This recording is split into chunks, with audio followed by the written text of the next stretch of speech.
Hello, my darling Fumi Nation. How are you? How are we? My name is Fumidesaluvold. For those of you that are stopping by for the very first time, you are so very welcome indeed. Darlings, are you living and loving the hair? None other than Healthy Hair Studio.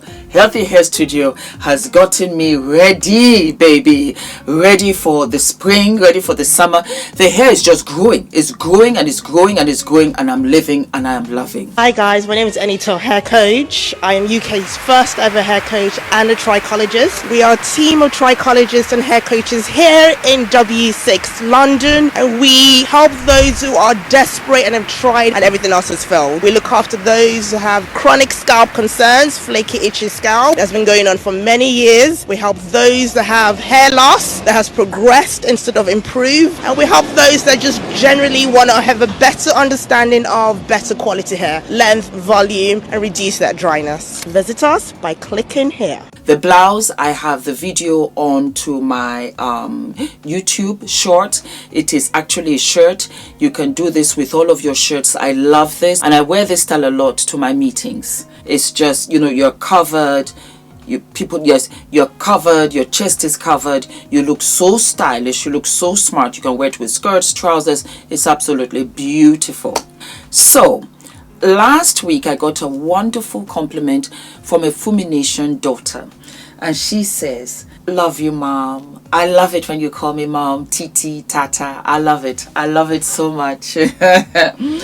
And she said, "Please teach us how to be eloquently spoken like you. How did you start to this level?" Thank you so very much for such a wonderful compliment. My teachers in school will be absolutely flabbergasted because I used to stammer. I used to stammer badly, and it affected my confidence, it affected my work, it affected all aspects of my life. But luckily, I had all the therapy in a sense of how to speak slower, how to catch my breath, and over time I improved. And of course, I became an actor. You have to read scripts, did a lot of theater. So the power of learning how to express oneself was terribly important, is terribly important. And so when this question came up, I thought to myself, I have not done this on my channel. How come? Absolutely, this is perfect for you guys. I would say first to read. Read as much as you can. Read everything, read anything, because it will broaden up your vocabulary. And when you open up your vocabulary, you will find yourself using more words, and you will begin to have some kind of style.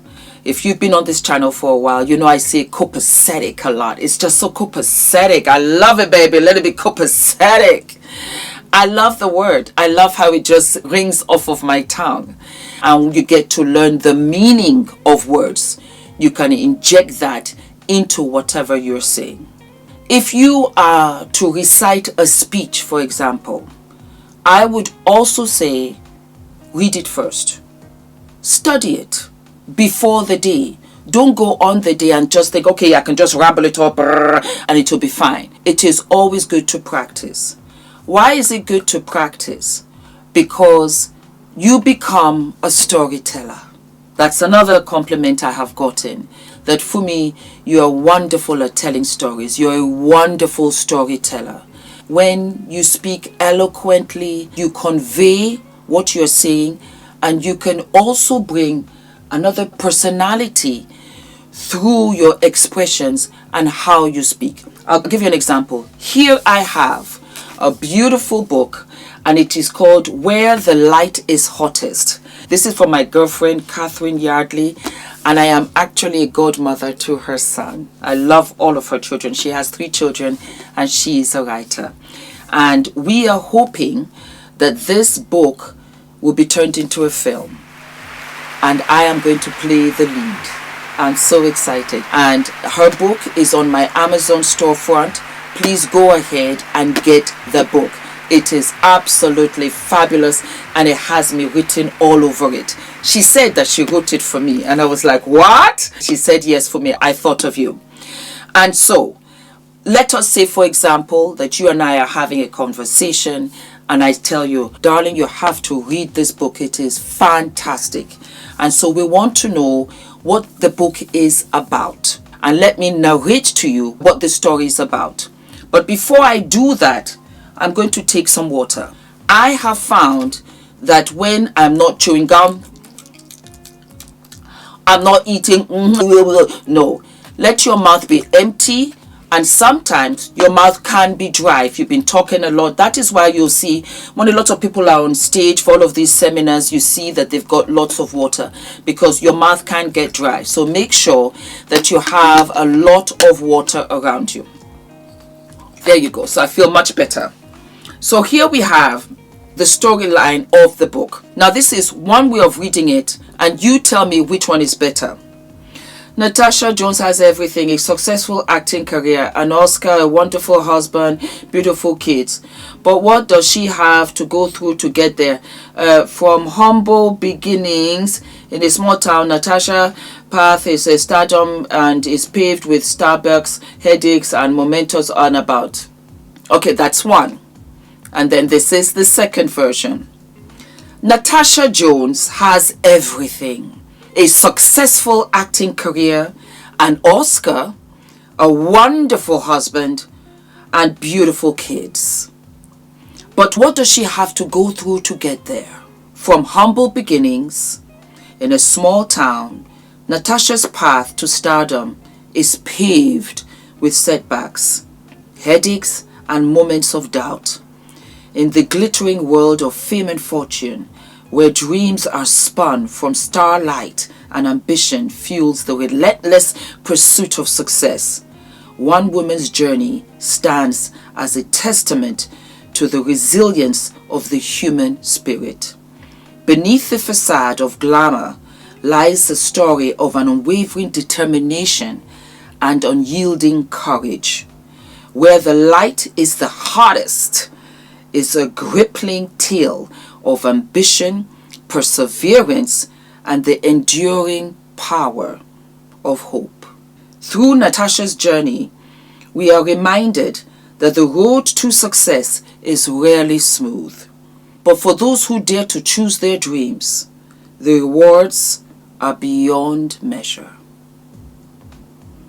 The first one, you could barely understand what I was saying.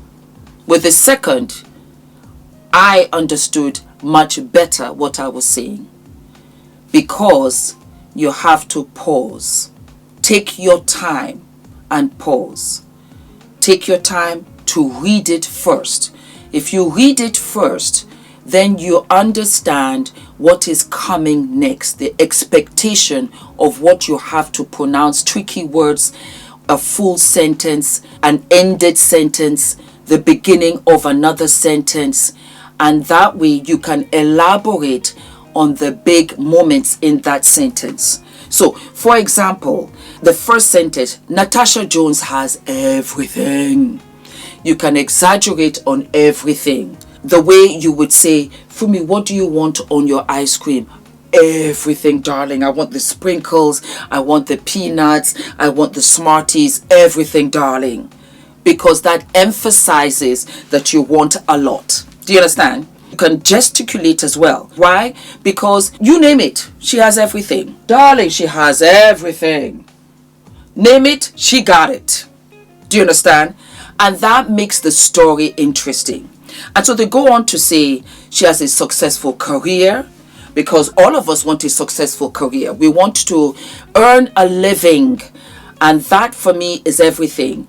I want to always live my life, but I want to earn money doing it. And that's why I say you have to do what you love. When you love what you do, you will find yourself excited about every day. It's not work. You're learning, you're absorbing, you're taking everything in, you're enjoying it, you are blossoming, you're evolving because you're doing what you love. Because you love what you do, you get better over time. I love YouTube. I love what I do. I love public speaking. I love it all. And I'm here every day talking to you, talking with you, speaking with you, asking questions. And so I get better, and I get better because I enjoy it. And so it goes on to say she has an Oscar, which is unbelievable because not everybody can achieve an Oscar. So she's got these blessings. She has a wonderful career. She has been rewarded with an Oscar. Could be the one and only, but she got it. And then she's got a wonderful husband. Oh, this is almost not fair. She has everything, as they said in the beginning. So when you think, I want everything, I want to have a wonderful career, I want to be applauded in my industry, I want to have a wonderful husband, I want to have wonderful children, that's everything. You have everything because your career gives you the financial freedom to live the way that you want. You have a wonderful love life because you're married to your husband and best friend. You're also a mother that if you choose, oh my God, the sky is the limit. So this is what she has. That is why it's important for you, as far as I'm concerned, when you want to read something, read it over first. Understand it and then read it publicly. Another thing, read out loud. Hear yourself. I hear people say, I don't like the way that I sound. You can improve that. When I come onto the channel, I say, hello, Fumi Nation, how are you? How are we? And I laugh and I enjoy it because I'm with my girlfriends, I'm with my daughters, I'm with my nieces. We're going to kiki. And so I'm high pitch. Not shouting, but high pitch. So understand your tone. Sit up. When I dress well and I feel comfortable in what I'm wearing, I find myself sitting upright and I'm very confident about how I look and how I feel. Nothing is pinching, nothing is irritating me. I don't like tags on my clothes. I've got very sensitive skin, so I don't like that. And then when I sit up, I feel that I'm in a place where I can present what I have to say. So it's very important that you sit straight, you find your pitch, and you express yourself. Do not use in-between words, like, you know. Try to minimize them and express yourself properly. You know, it's like, you know, it's like that, you know, it's like yesterday, you know, it's like, no.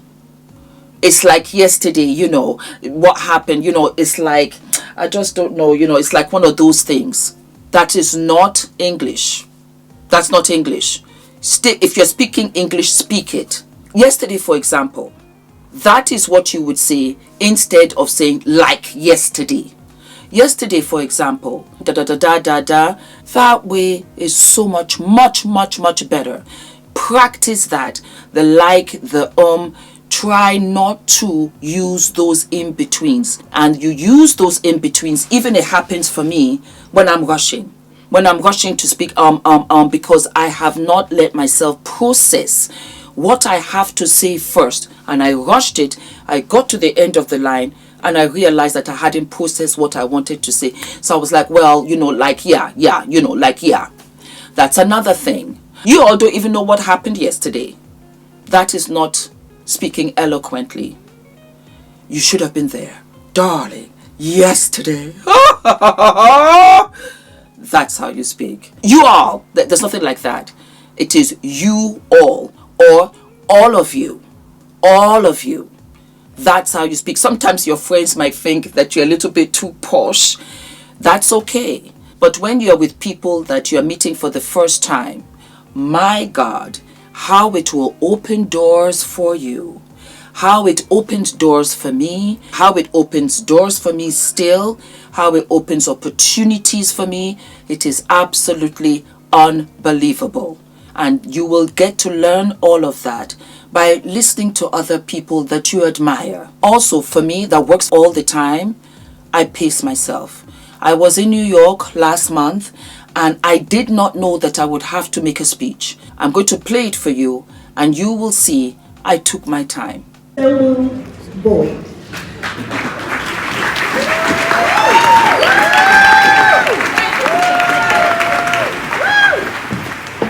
Good evening, ladies and gentlemen. Fumi Nation.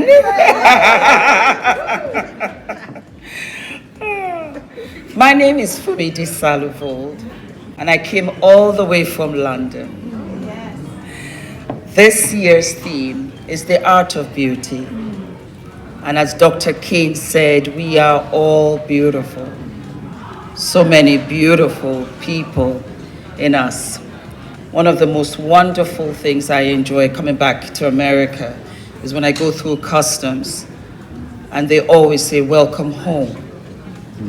It's a wonderful feeling. I'm united with my people. Tonight's theme is the amazing African-American doctors in medicine.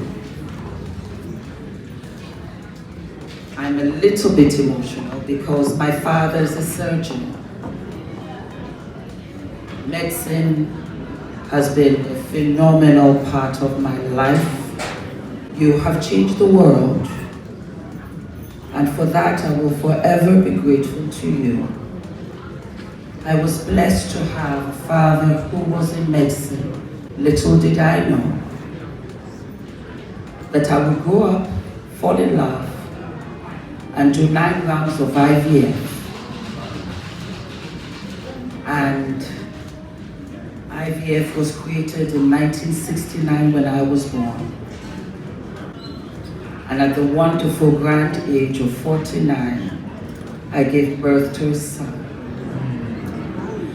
To the doctors in this room, could you do us the honor to stand up so that I can thank you for the contribution?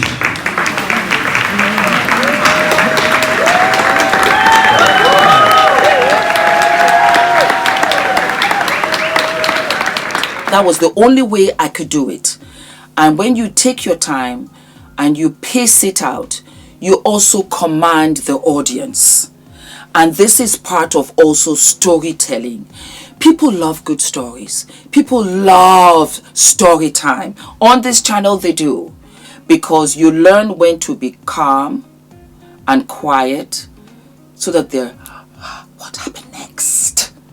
At the big moment reveal sections of any story, pause, and then you lay down the bomb. It makes it very interesting. They loved it. I love it. I love it very, very much indeed. Eye contact is part of speaking eloquently. Oh yeah, you know, yes, you know, I remember, you were no. When you're speaking eloquently, it's also respect of yourself, of which you give now to the person you are speaking with. Not speaking to, but speaking with. Engage in eye contact. Must have eye contact. That way you draw them into what you are talking about, and you do the same with them. I find that when I have that communication, it's a much more wonderful conversation. It is part of speaking eloquently, because as you are listening and engaged with them, you're not focused on anybody on the outside. You're not distracted by what's going on. They appreciate it, and they appreciate that time that you gave to them. So learn to make eye contact. It's very, very important. Authenticity is key. Be yourself. Be yourself and have the ability to dance and play with the words. Again, it will come from reading. It will also come from listening. If you find a word, and I do that till this very day, if you find a word that you do not understand, look it up. And it will also tell you how to pronounce the word. I do that especially with fashion designers. Schiaparelli, for example. I used to say Schiaparelli. That's what I thought it was. But it's actually Schiaparelli. So don't feel, I don't know the word. I don't want to use it. No. Find out exactly what it means. In so doing, you are going to expand your vocabulary. You're going to use it so often, and you will find yourself enjoying it. And you will find yourself commanding an audience, commanding a room. Your speeches are going to be so much more fluid, and you will see the improvement. Once you begin to see a shift in your vocabulary, do you know what I realized? I did not use swear words. It wasn't necessary, because I could express myself and I could tell you how I felt. 99.999%, the person that I would be speaking to, I don't know, for me, because they were not able to express themselves. No rambling. Huge. Do not ramble. Rambling means going on and on and on and on. It's the worst thing possible. Say what you have to say and then shut it down. In other words, just be quiet. You've got nothing to say. You don't have to say anything. You don't have to say anything at all. That's it. Then just listen. I hope this helps you. And do not forget to like, to subscribe, to hit the notification button. And I will see you sooner than later. All of my love.